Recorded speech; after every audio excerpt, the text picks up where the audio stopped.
Number one, choose the right plants and everything will work out. Well, yes and no. How do you know you're choosing the right plants? You got to take the time to find out what your sun conditions are, what kind of microclimates you have, and find out how much rain you get, but also where do you want to be able to move through your garden. So I planted this. It's just my front patio, but this is probably, I couldn't already tell you, this is the 4th year of trying to plant, and it died year after year. And it wasn't until this year that I realized I need shade, and that would make all the difference. And I created my own microenvironment. I adjusted the microenvironment that was here so that I could have growth. So, you've got to really take a look at what you've got and be honest with yourself so that you're not putting plants that aren't getting enough sun or that are getting too much sun, and that you can move around your garden and actually take care of it when it needs it.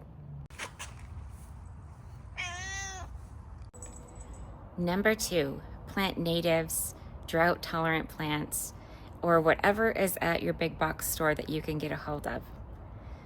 No, absolutely not. Now, I'm not saying don't plant natives. I'm saying you've got to be strategic about that. So you can see behind me, I've got 2 native plants. You probably wouldn't know that, but I've got 2 trees that are native, and I have 1 shrub. I can't really pick out from here, but it didn't make it, but it was not a native. And then I've got sweet potatoes, because sweet potatoes serve the purpose of helping me break up the really hard soil. So be strategic. Think about what it is you want to do. So what is the purpose? What are you trying to accomplish? Sometimes you have to make concessions that are going to help you get to your end goal, but you don't get to just jump there. This one is a fairy floss emu bush. It's from Australia. Now, this one was at a big box store. I was looking for something that would help me with some privacy, since there's a park behind us and people can look right over our fence. And as you can see, it did really well. I didn't have to put any shade over it. And it's growing like nobody's business. Now, the other one that I bought that was also supposed to be from Australia died like within a week. So take your pick. Here I've got a combination of native flowers and a non-native olive. So the olives actually do really well in this arid environment in Phoenix, Arizona. And then these are yellow bells, and they're just flourishing. I didn't have to put shade over them or anything. Number 3, planting for max production so you can feed your whole family within the first year. No, slow down. What we want to do is plant where you're going to be able to turn this around and have some plants that are long-term, and you don't have to keep replanting every year. That's how you make it low maintenance. Perennials, trees, shrubs that'll reseed themselves, plants that'll reseed themselves. But sometimes you are going to have to just go with the annuals that you're going to have to pull out and replant every year. So number 4, set it and forget it.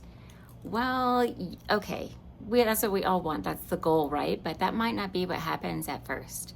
So you see all these plants, and like I said in number 1, they didn't all happen up front. This is the 4th year of me trying, and I killed a lot of plants along the way.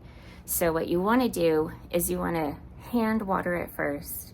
Try out your different planters. So I've got this red one right here, and you saw some of the other ones.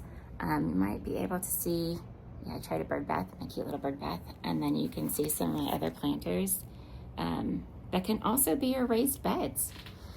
But what you want to do is you want to try them out and then hand water in case they don't work out. Maybe that's not a good location. Do you really want to set up all of your watering and then find out, okay, that doesn't work, you're going to have to pull it all out? I don't think so. That's not low maintenance in my opinion. So hand water it first, and then get yourself one of these little automatic waterings. And then you can set it and forget it. Number 5 is raised beds are the way to go. Well, maybe, like we've been talking. There isn't one that's completely wrong or right. It depends on you.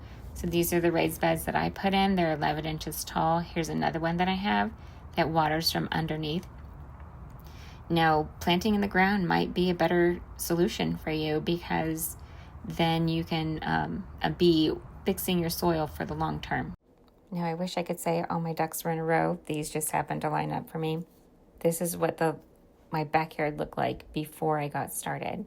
So planning really, really helps.